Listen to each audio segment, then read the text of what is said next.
Karen asked, how can I get rid of 10 years worth of acne scars? I'm just going to be 100% honest. I don't think that after this many years having those acne scars, that over-the-counter products or ingredients are going to work.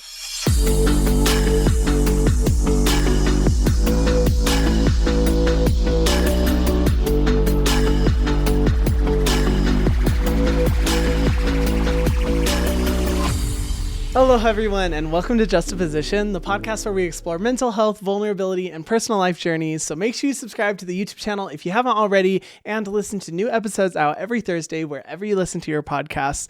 It is time for another Answering Skincare Questions episode. I've decided I'm going to do these monthly because you guys enjoyed the last one I did so much. So I'm honestly really happy to see that you guys are enjoying these episodes because they're a lot less stressful than doing the live streams that I used to do when I would answer your guys' questions. It gives me a little bit less pressure. I'm here in my room. It's a chill vibe. It's midnight because, of course, I'm filming super fucking late because I can never film at a reasonable time during the day.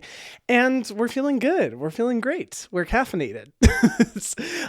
So anyway, I'm really excited to get into these questions. You guys submitted so many questions the last time I asked that I didn't even post a new Q&A on my Instagram, which if you want to ask questions in the future, make sure you go follow me on Instagram because that's where I always post the questions that you guys can ask. But I got so many last time that I was like, okay, I can make like 4 different podcast episodes out of these responses. So I am sourcing from the last time I asked you guys in February. I have all the questions here pulled up. I'm super excited to get into them. I just want to start off the episode by saying thank you guys so much to everyone who has asked these questions. Your trust means a lot that you guys would be, willing to ask me questions and hear my advice, whatever I have to give. And of course, excuse me, as always, I want to say I am, not a dermatologist. I am not a health expert. If you do have any serious concerns about your skin, please go see your esthetician or dermatologist to get that shit treated. This is, of course, recommendations based off of the products that I've tried and what I've seen as I've worked in the skincare industry. But by all means,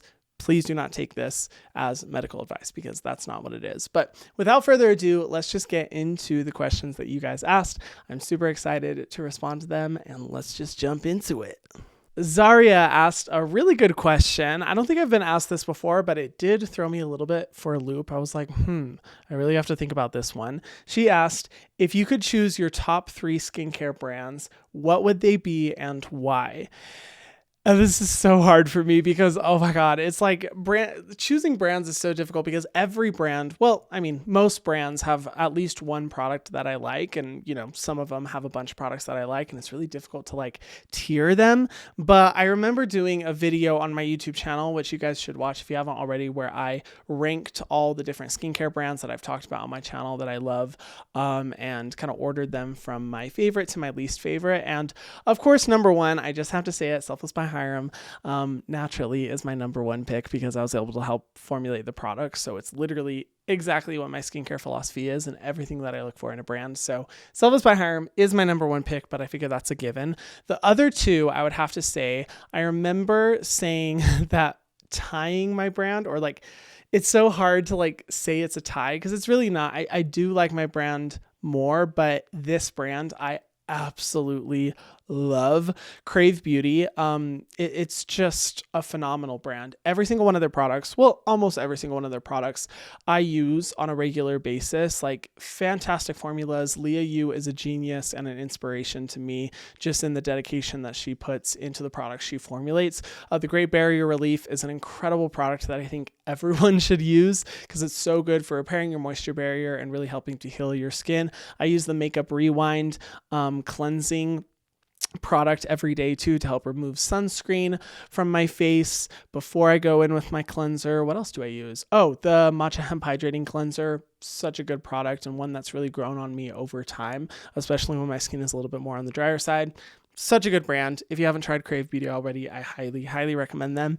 And then I'd say the third would have to be the Inkey List. I love the Inkey List because they have a product for pretty much any issue that you are experiencing with your skin, but at an affordable price point, good quality ingredients. I mean, I was able to partner with them to launch Selfless by Hyram, so I've believed in them ever since I first discovered them. Incredible brand, incredible products, good ingredients, and they have a solution for literally anything that you need, which is why they will always be, in my top. So I'd say Selfless, Crave, Inky List, they're all tied basically. I mean, they're all so good. And yeah, I'd have to say those are probably my top 3 brands. Tricky question, but I like it. Rihanna asked, what is the best order for skincare products? I do get this question a lot, and I know it seems a little bit confusing because you do hear so many like rules and steps and guidelines around like how you should apply your products. And I think there's a general like system you should follow. I will say I'm not the person that believes like you have to be so precise and a product's only going to work if you apply it in this exact order. For the majority of products, I don't think that's like applicable. But I think there's a general guideline that you should follow.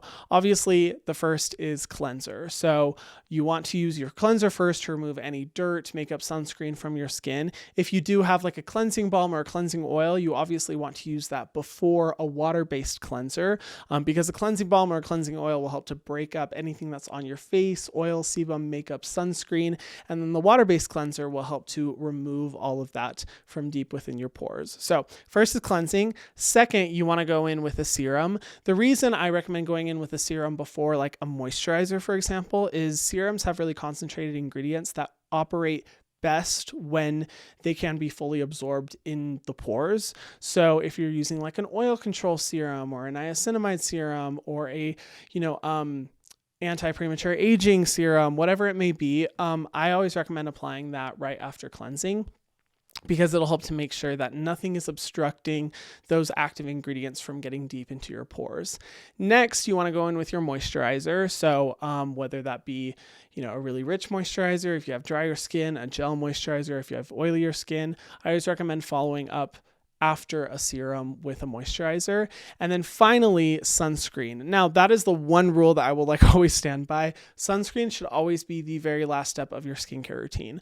Always. The reason why you don't want to apply a serum or a moisturizer afterwards is that sunscreen formulas are very tricky and you have to apply them in a very precise way in order to ensure that you're getting the proper protection. And if you're applying a moisturizer or a serum on afterwards, that can actually mess with and break up the formula of the sunscreen on your face, which makes it way less effective. And I know that applying sunscreen isn't always the most enjoyable step, particularly as the last step. Like I used to be that person that would mix like my moisturizer and my sunscreen together, but you don't want to do that because sunscreen is the most important step of the skincare routine, and you want to make sure that nothing is compromising the effectiveness of the formula to properly protect your skin from sun damage. So that should always be last. That's the general guidelines when it comes to like specific ingredients, and how people say like different thickness of products determines when you should apply it.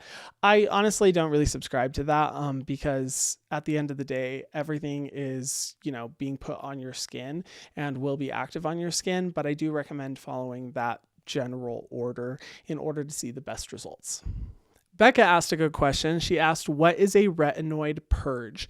Now, purging is a really tricky and kind of complicated topic, but here's kind of like a general overview.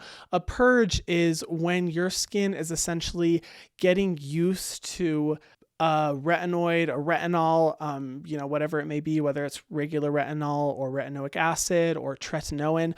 It's the stage of your skin kind of getting used to it and purging out any blockages in your pores, your skin kind of becoming accustomed to that powerful of an ingredient being put on your skin.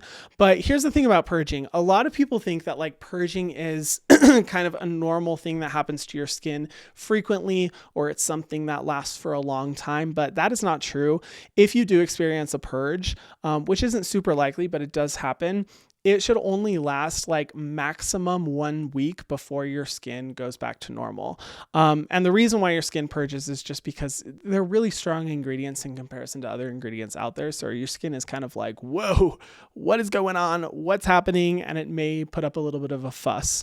But after 1 week, if you are still experiencing a purge, that is not actually a purge. That is skin sensitivity, skin reaction. That's your skin communicating to you that like, hey, this ingredient is not good for my skin. It's way too strong. It's way too intense. And that's your skin basically telling you that you need to use like a gentler formula. So for example, if you guys know Differin, that's a really popular drugstore product that was previously a prescription retinoid, but is now available to the public.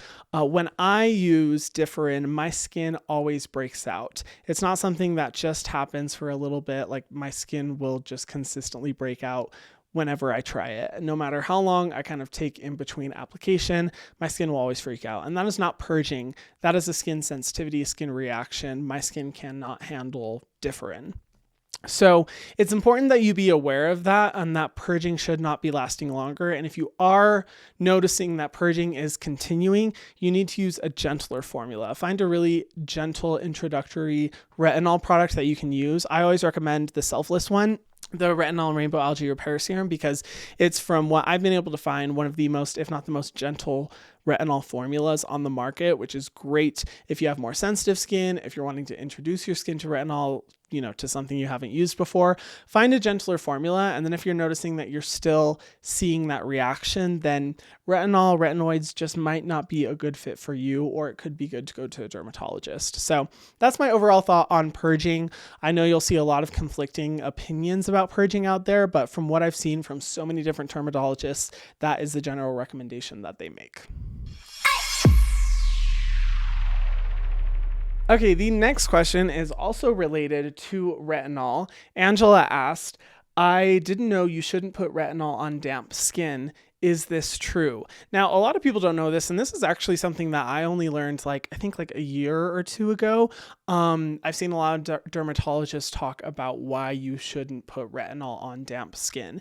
And it's not necessarily like a rule. It doesn't necessarily mean like your skin will be super damaged and all this bad stuff will happen. It's more so a way of ensuring that your skin doesn't become sensitized. The reason why putting retinol on damp skin is not good, and you want to wait until you have dry skin, is because water molecules essentially bind to retinol and make it penetrate the skin way deeper than a retinol typically would on dry skin. And the deeper the retinol penetrates your skin, the stronger it's going to be. So for most people, this is going to make your skin react in a way that is probably going to sensitize it, make it more red, make it more irritated, because the formula is just working way stronger than it normally would if you were applying it on dry skin. The reason I say it's not necessarily bad is because a lot of people's skin can handle kind of the stronger dose of retinol, but I'd say in general, you don't want to do this because stronger isn't, sorry, I don't know why my throat is a little dry, guys. It kind of sounds like a little raspy, a little sexy. I hope I'm not sick. No, I think it's just because I'm up late and I've been filming a lot of videos, so my voice is going through it. But a stronger formula or stronger, more powerful results isn't always a good thing. You want to make sure that you are getting a good dose of a good, strong, powerful ingredient, but not so strong that it's too much for your skin to handle, because then your skin can react in a negative way. And the thing about redness and irritation and sensitivity is that shit adds up over time. That will lead to skin damage. That will lead to more problems like premature aging and dark spots. And you just don't want to deal with all that stuff. So after you cleanse your face and when you're ready to apply your retinol, make sure that your skin is totally dry before applying it to your skin in order to see the best, safest, and, most beneficial results. Magali, I'm not sure how to pronounce her name, I'm sorry. She asked, Hyram, what do you think of Biossance? This is a good question. I actually did a previous I think, full video review of Biossance called The Truth About Biossance. Overall, I think they're a great brand. I really, really like their formulas. I think they're pretty innovative in the way that they use squalane, which I think is one of the best oils out there in order to ensure that your skin is properly retaining moisture and not drying out and increasing premature aging and dryness. I will say their formulas are on the higher end side. They're definitely more of a luxury brand. I think their products range from like $45 to $70, which, as more and more products and brands come out that are on the affordable side, I find myself tending to kind of recommend products around that price point less and less frequently. But I really like their products. I've talked about them in so many videos. Like their lightweight gel cream moisturizer is really good. I love their rich moisturizer as well. Good for overnight application in order to make sure that your skin stays super moisturized. Some of their products do contain fragrant essential oils, like tea tree oil and citrus oils, I believe, which I'm not crazy about. But for their like core products, like their moisturizers, I really am a fan of them. And I think they offer like a really innovative approach to skincare and formulate really beautiful products. So overall, I do like them. But if you want to see my full thoughts, go watch my video review on the brand overall. Lacey asked an interesting question. She said, I've been skipping steps in the morning to only sunscreen. Is this okay? And I'm going to be real controversial, y'all, and just give my honest opinion. I actually don't think there's anything wrong with this, but it depends on your skin. So when it comes to a daytime skincare routine, the main thing I think you should be concerned about is just protecting your skin. And the fact that you're using sunscreen is like music to my ears, because if you were to eliminate all your other steps in a skincare routine, I would just want you to make sure that you are using a sunscreen. You don't need to use anything else at the end of the day. But of course, it does come down to your skincare routine at night and what skin type you have. If you have really, really dry skin, I don't think it's necessary to use a cleanser in the morning, because that can actually overly strip your skin. And when it comes to like moisturizer, a sunscreen is essentially a moisturizer. It needs moisturizing. The majority of sunscreens need moisturizing agents for the sunscreen ingredients to bind to in order to make sure that it can be properly spread across your face, absorbed by your skin, all that good stuff. And so that's why like a moisturizer and sunscreen isn't always necessarily, but I'd say if you do have dry skin, it would be a good idea to use a moisturizer during the day. But I say all of this heavily relying on the reality that you would need to be having a really good nighttime skincare routine. So maybe you only use sunscreen during the day, but at night it is important that you're using a cleanser. I think it is important that you are using powerful serums to help treat any concerns you have in your skin or to fight off damage. A really good moisturizer overnight. If you're doing all those things, then I'd say it's fine if you only use a sunscreen during the day. But of course, during the morning, I would always recommend doing at least a 4-step skincare routine. However, if you are just going to do one product, definitely the sunscreen. You're getting the most protection you can from using that product, and the rest is kind of like, you can save it for your nighttime skincare routine. Aditya asked, is Selfless by Hyram coming out with a sunscreen? It pains me to say this. I know you guys have been asking for a sunscreen for so long, and trust, sunscreen was literally the first product that I wanted the line to come out with, but sunscreen formulation is really tricky. We have tried formulating a few and just haven't found the right balance of proper protection and really elegant formula, and we had to press pause. Selfless has gone through some changes, like we left Sephora and we're now at Target, which has been a whole process. There's been a lot of changes going on behind the scenes that have taken a lot of time and energy, and we just haven't had the bandwidth to really focus on sunscreen right now. It's something I definitely want to release in the future, but as of right now, we had to press pause on it. And if you know sunscreen formulation, you know that it's super expensive. It's super time consuming. Getting the approvals takes years. It's a very, very lengthy process, and I trust sunscreen is the product that I want to release to you guys, but as of right now, it is kind of in a little bit of a tricky area. So trying to work through that. I wish I had better news for y'all, but that's just an update on the Selfless sunscreen situation, and I hope we can come to you guys with one in the near future, but I'll keep you updated and let you guys know. The next question is from Serena, a really good one. She asked, for someone who never took care of their skin, what do I start doing? I'm 31, by the way. And I just want to say, I am so freaking proud of you for starting a skincare routine. It is never too late to start one. The earlier you start, the better. And I'm super proud that you're taking control of your skin and doing whatever you can to try and start taking care of it. I think that's wonderful and definitely should be celebrated.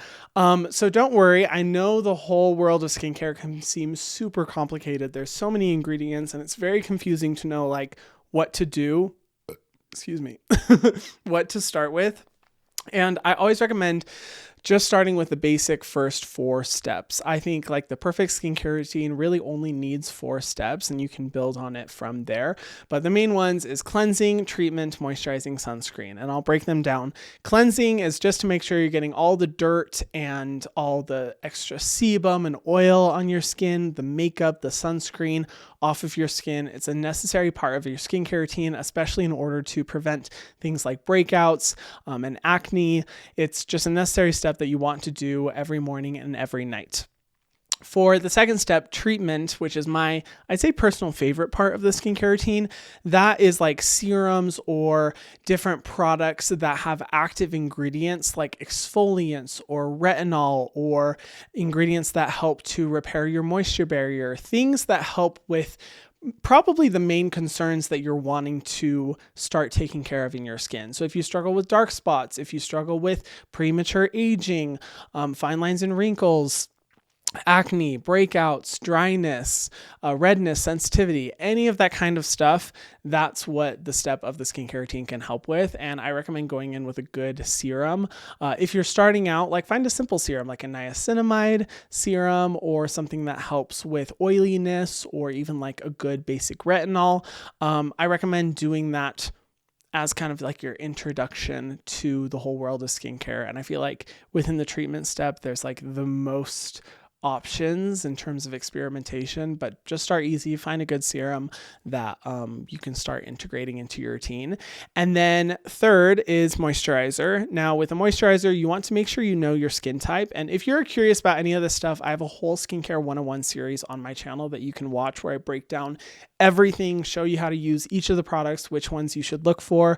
But with moisturizer, you really want to know if you have oilier skin or dry skin. If you have oily skin, I recommend using a very lightweight gel cream moisturizer that doesn't feel too heavy on the skin and isn't going to make you look too greasy throughout the day.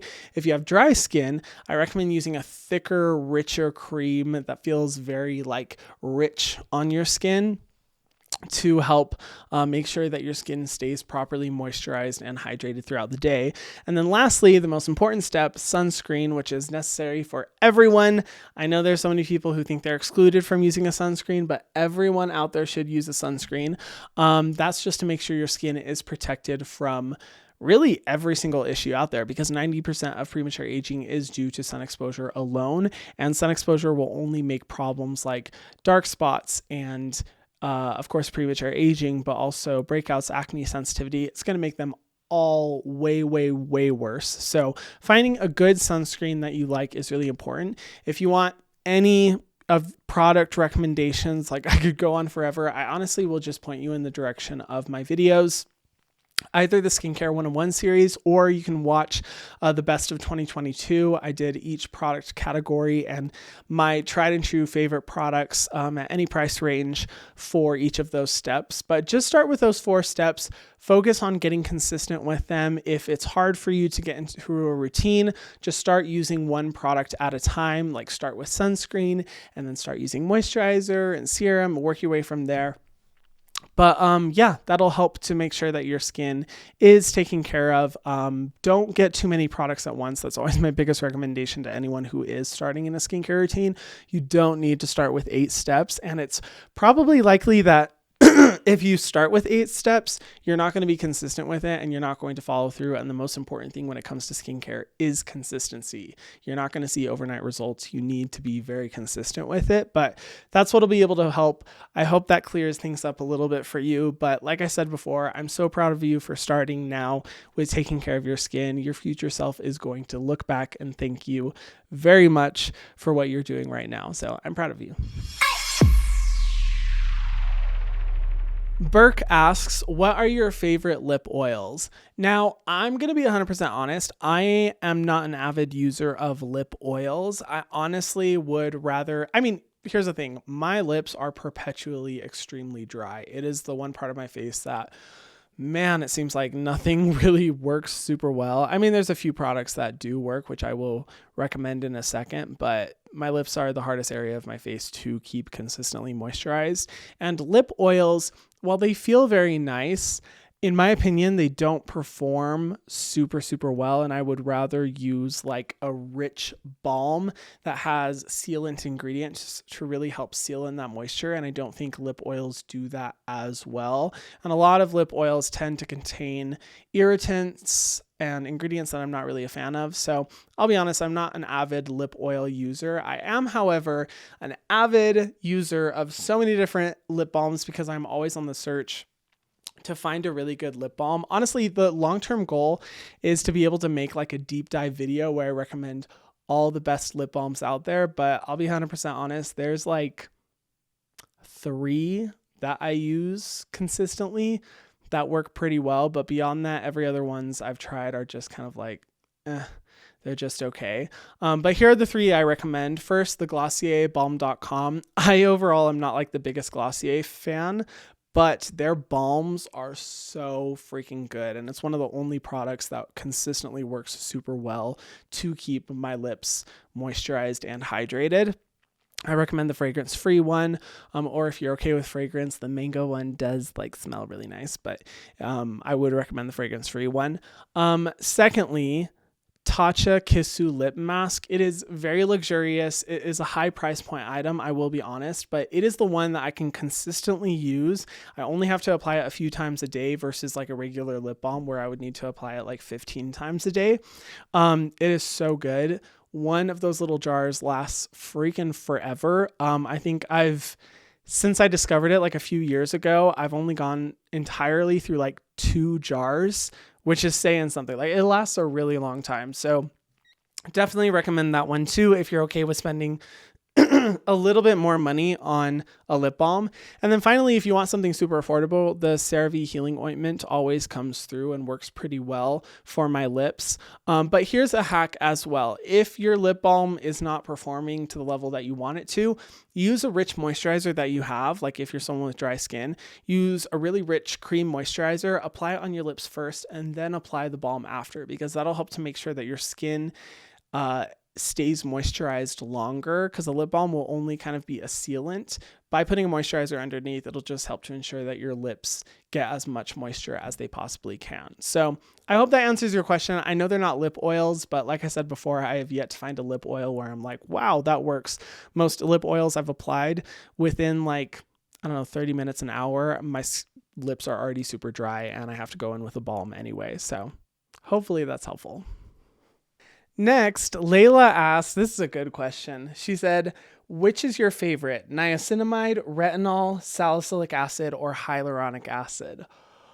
Ugh, oh boy, this one will even when I was reading this, I was like, bitch, I don't know. Like, I love all those ingredients. I'd say hyaluronic acid, I'm kind of like, it's whatever. But the rest of the ingredients are good ass ingredients. It is really hard for me to choose. I'll say when it comes to what I'm recommending to you guys, niacinamide, 100%. I love niacinamide because it helps with so many different concerns, basically like every concern out there, but it's really well tolerated by every skin type. So no matter like how sensitive your skin, the majority of people will respond really positively to niacinamide, and it can work alongside pretty much any ingredient out there. It's a really, really good one. I'd say for myself, probably retinol. I'll just be honest. Retinol is the most transformative. It's one of the most researched ingredients out there for helping to repair serious damage in the skin. And with my skin, I have a predisposition to aging really quickly. That's the whole reason I first got into skincare, was because when I was, like 16, 17 years old, I already had deep set lines on my face. So that's always been a big concern for me. And retinol is the only reason that my skin has, excuse me, man, I'm very burpy. I think it's from the coffee. It's the only reason my skin has stayed somewhat okay as I have gotten older, because guaranteed my skin would not look like this if I didn't use retinol. So that is probably my hero ingredient. But it's so hard because I use salicylic acid like every day. I love niacinamide. It has to be in my routine. So that's a tricky one. Good question. All those ingredients are good though. In my opinion, like you should be using all of those. Kayla asked, what is the best to help with dark under eyes? So this is a tricky one because dark circles are just a really difficult area of the face to really help with. And I will say you first need to determine whether you have genetic dark circles or whether your dark circles have come from your lifestyle. So for example, my dark circles, they come from my lifestyle, like lack of sleep, stress, maybe not like eating the best, but mostly lack of sleep and stress. So I never used to have like dark circles, but now I like somewhat do. But some people out there have genetic under eye dark circles. And with that, the only thing that can really help with that, first of all, if you have genetic dark circles, I don't think you need to do anything to help with them. But the only things that can really help with that are like treatments, like plastic surgery or cosmetic treatments that a dermatologist would provide. But if you don't have genetic ones, then I would recommend vitamin C for the under eye area. It's been super effective for helping me with my dark circles. My favorite product is the Peter Thomas Roth Potency Serum. It is very expensive, the most expensive product I use. But it's super powerful, helps a lot to keep my dark circles in control. Retinol is also really beneficial because it helps to fade hyperpigmentation. Niacinamide is also beneficial as well. But I'd say the best thing you can do is to adjust your lifestyle. And this is really ironic coming from me because I do not lead the healthiest lifestyle. I will be 100% honest. But if you've noticed that dark circles have come to appear on your face, then I'd recommend making sure that your sleep schedule is okay, that your stress levels are all right, that you're taking care of those things, because that will be the most impactful in ensuring that your dark circles keep at bay. And even for me, when I get consistent sleep, like right now, like for the past few months, I've been doing a really good job of keeping consistent with my sleep schedule, and my dark circles are like so much better than what they used to be. Even when I was using treatments, when I was not getting sleep, they were just always there. So definitely work on those lifestyle changes if you can. And then those ingredients will also be really beneficial. Karen asked, how can I get rid of 10 years worth of acne scars? I'm just going to be 100% honest, Karen. I don't think that after this many years going by having those acne scars, that over-the-counter products or ingredients are going to work. Acne scars is one of the most difficult, if not the most difficult form of skin damage to repair because it's so deep set in the skin. At this point, after 10 years, I would recommend getting like a laser treatment from a dermatologist. They're incredibly transformative, really powerful, particularly for anyone who struggles with acne scarring. You can definitely try over-the-counter products. I would recommend the Selfless Retinol Serum because we specifically formulated it with acne, the appearance of acne scarring in mind. So definitely give it a shot. But I would say after this many years, it would be most beneficial and probably cost effective to do a laser treatment. Laser treatments are by no means cheap, but if you're going to be spending the next few years buying a shit ton of products to try and fade your acne scars, I think for the long run, it would be much better to get a treatment because it's going to be way more powerful, way more transformative, and help you get rid of those scarrings or at least minimize them after this many years worth of damage being on your skin. So it's not, the most fun response, but I'll just be 100% honest. I think that would be the best solution for you. Sarah asked, what are some lower price point products to help with redness? So this is a good question. Honestly, when I think redness and sensitivity in the skin, the immediate ingredient that comes to mind is niacinamide. It's one of the best for reducing redness and sensitivity, helping repair your moisture barrier. So if you're wanting a really, really affordable one, there's of course the ordinary niacinamide serum. The Inkey list also has a niacinamide serum too. A lot more affordable products nowadays have niacinamide in them. So I'd say just look for that ingredient on any product you're using. If you're really wanting like a powerhouse product to help really combat that skin sensitivity and redness, the Crave Beauty Great Barrier Relief is a great one. It is a little, it's, I think $26, $28. So it is on the higher price point, but it is the most like powerful transformative product that I've used to help really keep redness in control. But if you want something lower price point than that, then definitely The Ordinary is one of the most affordable out there. The Inkey list, of course, super affordable as well. And just look for anything with niacinamide. Also look for products that have oat extract. The Aveeno line has some really good products with their Calm and Restore line, like the oat serum or the moisturizer to help with that you can find at like Target and other drugstores. I'm trying to think if there's anything else.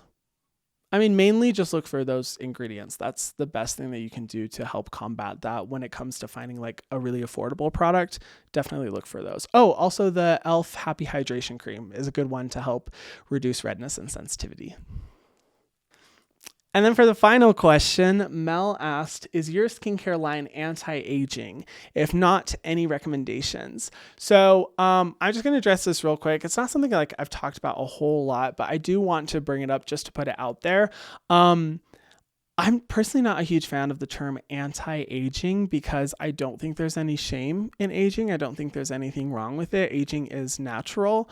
And like for me, like with like my smile lines and stuff, they are starting to appear, and I personally don't mind them because it's like, it's a sign that I was happy, you know? So when it comes to like anti-aging, I do believe in products that help to prevent premature aging because you don't want to age too quickly because that's a sign that your skin is struggling and going through some damage. But in my opinion, no product out there is technically anti-aging because whatever we do, no matter what we do, we will age. I'd say like the only thing that's like truly anti-aging is like cosmetic procedures like Botox and plastic surgery. But anyway, that's a whole tangent. I would say that yes. So, Selfless does include ingredients that work to help prevent premature aging. The primary product is the retinol serum that I've been talking about. The reason why retinol is one of the most powerful ingredients out there to help fight premature aging and repair any damage in your skin, like premature aging as well. So that would definitely be the product to go to, especially if you're new to those types of products that have like powerful ingredients like retinol. Definitely recommend the retinol serum because it's very gentle, but still will give you the results that you're looking for. But even besides that, I'd say just in general for products, look for first really rich moisturizers that you can use overnight because moisturizing is pretty critical for helping to fight against premature aging. I think slugging is a great option. I love using the CeraVe Healing Ointment overnight. It's like a thick sludge you apply on your face that helps to trap in moisture because our skin losing water is one of the fastest ways that aging is accelerated. So definitely slugging is something I'd recommend with a petrolatum-based product like the CeraVe Healing Ointment or fragrance-free Vaseline. I'd also recommend exfoliation. In my opinion, the perfect way to combat premature aging is to make sure that you're frequently using retinol, but also frequently exfoliating the skin because retinol will help to bring new baby skin cells to the surface, and exfoliation will help to get rid of those dead skin cells so that the baby skin cells can shine through on your skin. So I recommend doing both like 3 times a week. I typically will use this syncopation of like one night using retinol, the next night exfoliating, the next night just moisturizing, and then repeating that pattern. And exfoliants can come in many different products. I personally recommend going for more gentle exfoliants like PHAs, mandelic acid, even lactic acid, just to be a little bit more on the gentle side. But if you want something that's really powerful, then glycolic acid is a good option if you're wanting something really, really strong. But yeah, finding a good exfoliant that you can use overnight is great to use alongside a retinol. don't use them at the same time. Never mix the two together. But if you're following kind of that pattern, that in my experience has been the way I've been able to resolve a lot of my premature aging and hold off, any more premature aging, and definitely what I'd recommend for you as well. So hopefully that's helpful. And those are all the questions that I have for today. Guys. Wow, we really breezed through those. It did not feel like 45 minutes has gone by, but I guess it has. Thank you to everyone who asked these questions. If you have more questions, I will be posting on my Instagram, sourcing from you guys. So please go follow me there so that you can submit your questions for the next episode that I'm doing. If you aren't aware, I am doing these videos every month. I figured it'd just be really fun as a way to connect with you guys and make sure that all your skincare concerns are getting taken care of.